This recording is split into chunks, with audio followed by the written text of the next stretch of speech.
नमस्कार दोस्तों, आप सभी का स्वागत है हमारे YouTube चैनल राइजिंग सन में, जिसमें हम सभी ऑल वनडे एग्जाम्स की तैयारी कर रहे हैं। दोस्तों, अभी तक मैंने नंबर सिस्टम की सीरीज आपको प्रोवाइड कराई है, जिसमें से हमने बहुत सारे चैप्टर्स देखे हैं, जैसे कि यूनिट डिजिट देखा है हमने, ठीक है, और शेषफल प्रमेय देखा है हमने, और जीरो काउंटिंग देखा है हमने। इस तरह क्वेश्चन हमने लगाए हैं और कॉन्सेप्ट को समझा है। दोस्तों, मैं आपको कॉन्सेप्ट क्लियर कराने का प्रयास कर रही हूँ, नंबर ऑफ क्वेश्चन करवाने का प्रयास नहीं कर रही हूँ। दोस्तों, अगर आपका कॉन्सेप्ट क्लियर हो जाएगा तो आप बहुत सारे क्वेश्चन खुद से सॉल्व कर सकते हैं। सबसे ज़्यादा जरूरी है कि हमारा कॉन्सेप्ट क्लियर हो।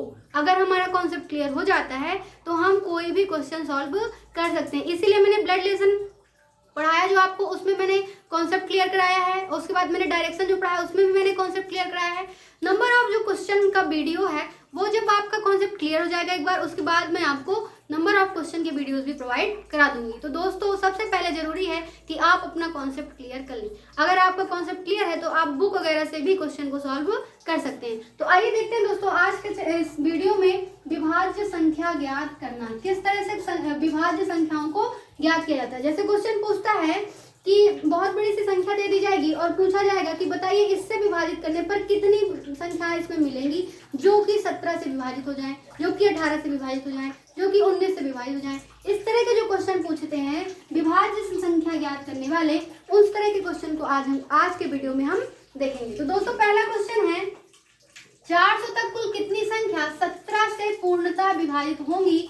सबसे बड़ी और सबसे छोटी संख्या बताइए। क्वेश्चन क्या कह रहा है पहले ये समझिए। क्वेश्चन कह रहा है 400 तक कुल कितनी संख्या 17 से पूर्णतः विभाजित होंगी? सबसे बड़ी और सबसे छोटी संख्या बताना है। तो जब मुझे इस तरह क्वेश्चन मिलता है तो मैं क्या करती हूँ सबसे पहले कि मैं 400 को उठाया और इसको 17 से डिवाइड कर दिया। सबसे पहले हमें क्या करना है दोस्तों कि सबसे पहले हम संख्या को उठाए और उसको 17 से डिवाइड करेंगे। 17 से डिवाइड करेंगे तो क्या आएगा? 17 दूनी 34, 6 60, 51 डिवाइड किया तो रिमाइंडर कितना आ गया? 9। अब क्वेश्चन कह रहा है कि कितनी संख्याएं जो है वो पूर्णतः विभाजित हो जाएंगी। तो कितनी संख्याएं पूर्णतः विभाजित हो जाएंगी? 23। तो अगर संख्या पूछ रहा है कितनी संख्याएं विभाजित हो जाएंगी तो आंसर क्या होगा? 23।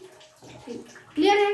क्वेश्चन कहता है कि सबसे बड़ी, क्या कह रहा है? सबसे बड़ी संख्या कौन सी होगी जो 17 से विभाजित होगी? तो हम इनमें मल्टीप्लाई करा देंगे। तो सबसे बड़ी संख्या अगर बोल रहा है, सबसे बड़ी अगर बोल रहा है तो हम क्या करेंगे? 23 इंटू 17। अब देखिए 23 इंटू 17 करना है तो 17 तो बहुत छोटा सा पड़ रहा है, इसको हम पढ़ लेते हैं। 17 दूनी 34, 17 दिए हैं क्या मन, और 17 दूनी 34, 34 5 39। तो हमारा आंसर क्या आएगा? 391। 391 सबसे बड़ी संख्या है जो 17 से पूरी तरह विभाजित हो जाएगी। नेक्स्ट कह रहा है कि सबसे छोटी संख्या भी बताना है। क्या कह रहा है? सबसे छोटी संख्या। तो सबसे छोटी संख्या यहाँ पे देखते हैं। सबसे छोटी संख्या कौन सी होगी? 17, जो 17 से क्या हो जाएगी? पूरी तरह से विभाजित हो जाएगी। दोस्तों, इसको नोट कर लीजिए, मैं नेक्स्ट क्वेश्चन आपको बताती हूँ। आई होप कि आपको समझ में आ रहा होगा। क्वेश्चन कह रहा है 400 तक कुल कितनी संख्या 17 से पूर्णतः विभाजित होंगी? सबसे बड़ी और सबसे छोटी संख्या हमको बताना है। तो हम क्या कर रहे हैं? सबसे पहले 400 को उठाया, उसको 17 से डिवाइड कर दिया। 17 से डिवाइड कर दिया, जो रिमाइंडर आया उससे हमको कोई मतलब नहीं है। सबसे बड़ी संख्या एक और तरीका है, या तो हम मल्टीप्लाई करा ले, या दूसरा तरीका ये है कि हम जो रिमाइंडर आया है उसको इसमें से घटा दें, तो अब भी हमको सबसे बड़ी संख्या मिल जाएगी। देखिए, अगर हम 400 में 9 को घटा दें तो हमको 391 ही मिलेगा। क्लियर है? तो या तो आप मल्टीप्लाई करा लीजिए, अगर मल्टीप्लाई नहीं करा रहे हैं तो इसको इसमें घटा दीजिए, तब भी आपको सबसे बड़ी संख्या प्राप्त हो जाएगी। तो सबसे बड़ी संख्या क्या हो गई? 391, और सबसे छोटी संख्या क्या मिल गई? 17। क्लियर है? चलिए नेक्स्ट क्वेश्चन देखते हैं।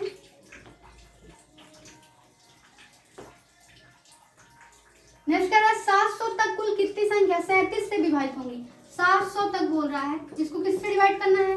37 से। तो 37 दूनी ज्यादा हो जाएगा, एक बार ही लेते हैं 37। 35 दूनी 70 होता है, तो 37 का 2 बार करेंगे तो ज्यादा हो जाएगा। तो देख लीजिए, 10 में 7 गया 3, एक हासिल दे दिया, 6 में 3 गया 3, 330। अब ये इसमें क्या करना है? 37 का भाग लगाना है, तो हम 3 का पहाड़ा पढ़ेंगे। मैंने आपको एक वीडियो बताया था, किसका पढ़ेंगे? 3 का। 3 दूनी 6, 3 कहीं 9, 3 चौको 12, 3 बचे 15, 3 छंग 18, 3 सत्ते 21, 3 अट्ठे 24, 3 नाम 27। तो 3 नाम 27 यानी 270। अब 7 है तो 9 दीजिए, 7 6 13 आ गया 333। तो ज़्यादा हो रहा है तो हमें कम ले रहे हैं। कितने ले रहे हैं? 8 बार ले रहे हैं। तो 8 7 56, 8 3 24, 24 5 29, 12 12 में से 9 गए 34। ये क्या आ गया आपका रिमाइंडर। तो इसमें क्या रहा क्वेश्चन कि कितनी संख्याएं 37 से विभाजित होंगी? तो 18 संख्याएं 37 से पूरी तरह से विभाजित हो जाएंगी। और सबसे बड़ी संख्या बोलता तो हम क्या करते? सबसे बड़ी संख्या बोलता तो हम 700 माइनस 34 कर देते, तब हमको सबसे बड़ी संख्या मिल जाती। 10 में 4 गए 6, एक हासिल दे दिया। तो 9 में 3 गए 6 और 6, 666 सबसे बड़ी संख्या है जो कि 37 से विभाजित हो रही है। ठीक है। और सबसे छोटी संख्या कौन सी है? 37 ही है जो 37 से पूरी तरह से विभाजित हो रही है। क्लियर हो रहा है? इस तरह से क्वेश्चन को सॉल्व करना है। चलिए अब नेक्स्ट देखिए, यहाँ से क्वेश्चन जो है वो स्टार्ट होते हैं। 100 और 300 के बीच कुल कितनी संख्या 18 से पूर्णतः विभाजित हो रही है? 100 और 300 के बीच कुल कितनी संख्या 18 से पूर्णतः विभाजित हो रही है? तो इस तरह क्वेश्चन करने के लिए हम क्या करेंगे दोस्तों कि हम इसको क्या करेंगे 18 से डिवाइड करेंगे। क्या करेंगे? 18 से डिवाइड करेंगे। इसको 18 से डिवाइड कर रहे हैं तो क्या होगा? 18 पंचे 90, 5 बार गया, क्या आ गया 10। तो इसको भी 18 से डिवाइड करेंगे, 18 दूनी 36 होता है, एक ही बार जाएगा। 10 में से 8 गए 2, एक हासिल दे दिया, तो बचा कितना? 120। ठीक है।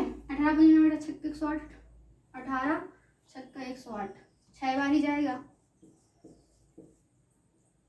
10 में से 8 गए 2, एक हासिल दे दिया।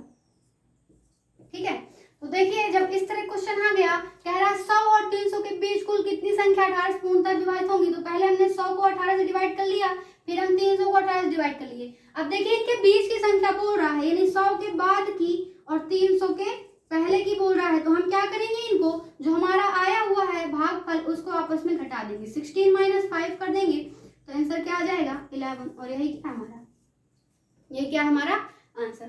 16 माइनस 5 कर दिए 11 आ गया और यही क्या है हमारा आंसर। समझ रहे हैं दोस्तों। चलिए नेक्स्ट देखते हैं। 200 और 700 के बीच कुल कितनी संख्या 13 से डिवाइड होगी। तो 200 को 13 से डिवाइड कर लिया और 700 को अलग से 13 से डिवाइड करेंगे तो क्या आएगा, यहाँ से 7 70 फिर अपना 65 इतना आ गया 5 13 65 5 और 50 कितना आ गया 11। ठीक है। क्या कर लिया हमने 13 से इसको भी डिवाइड कर लिया, 13 से इसको भी डिवाइड कर लिया। अब इनको आपस में क्या कर देंगे घटा देंगे। 53 माइनस 15 तो क्या आ जाएगा 13 में से 5 गए 8, एक हासिल दे दिया 4, 4 में से 1 गए। यही क्या है आपका आंसर। उम्मीद है दोस्तों कि आपको समझ में आ रहा है किस तरह से क्वेश्चन को हमें सॉल्व करना है। चलिए नेक्स्ट क्वेश्चन देखते हैं। अभी इसमें एक और समझने वाली बात है, वो ये है कि अगर क्वेश्चन इस तरह से दे रहा है 200 और 600, क्या कह रहा है 200 और 600 के बीच कुल कितनी संख्या 25 से पूर्णतः विभाजित होंगी। 200 और 600 के बीच कुल कितनी संख्या 25 से पूर्णतः विभाजित होंगी। तो 25 से विभाजित कर रहा है तो इसको 25 से डिवाइड करेंगे और इसको भी 25 से डिवाइड करेंगे। 25 से करें तो 25 अट्ठे 200 कट गया पूरी तरह से और 25 दूनी 50 10 25 को 100। अब देखिए रिमाइंडर नहीं बच रहा है, रिमाइंडर नहीं बच रहा है। जब रिमाइंडर नहीं बचेगा आपको ध्यान रखना है, हमको इधर से कोई मतलब नहीं, हमको इधर से मतलब है। अगर रिमाइंडर नहीं बच रहा है तो जो भागफल है उसमें पहले हम 1 घटाते हैं। क्या करते हैं 1 घटाते हैं। तो 24 में 1 घटाए तो क्या आ गया 23 आ गया। अब 23 में 8 को घटा देंगे। किसको घटा देंगे 8 को घटा देंगे। तो आंसर क्या आएगा 13 में से 8 गए 5 15 और 15 क्या है आपका आंसर। दोस्तों आप समझ रहे होंगे, अगर मान लीजिए हमने संख्या को डिवाइड की, डिवाइड करने के बाद हम देख रहे हैं कि दोनों संख्याओं में शेषफल नहीं आ रहा, यहाँ भी शेषफल नहीं और यहाँ भी शेषफल नहीं। हमको इधर के शेषफल से कोई मतलब नहीं है, हमको इधर के शेषफल से मतलब है। अगर इसमें शेषफल नहीं बच रहा है तो हमारा जो भागफल है हम उसमें पहले 1 घटाएंगे। क्या करेंगे पहले 1 घटाएंगे। इसमें 1 घटाने के बाद हमको क्या मिलता है 23 और फिर जो काम हम पहले कर रहे थे वही काम हम करेंगे। 23 में 8 को माइनस करेंगे तो आंसर आ जाएगा 15 और ये क्या हमारा आंसर। क्लियर हो रहा है। एक क्वेश्चन और देखते हैं जिस तरह क्वेश्चन पेपर में आते हैं। क्वेश्चन कह रहा है 100 और 600 के बीच कुल कितनी संख्याएं 10, 12, 15, 20 से पूर्णतः विभाजित होंगी। क्या कह रहा है? 100 और 600 के बीच कुल कितनी संख्याएं 10, 12, 15, 20 किससे 10, 12, 15 और 20 से पूर्णतः विभाजित होंगी।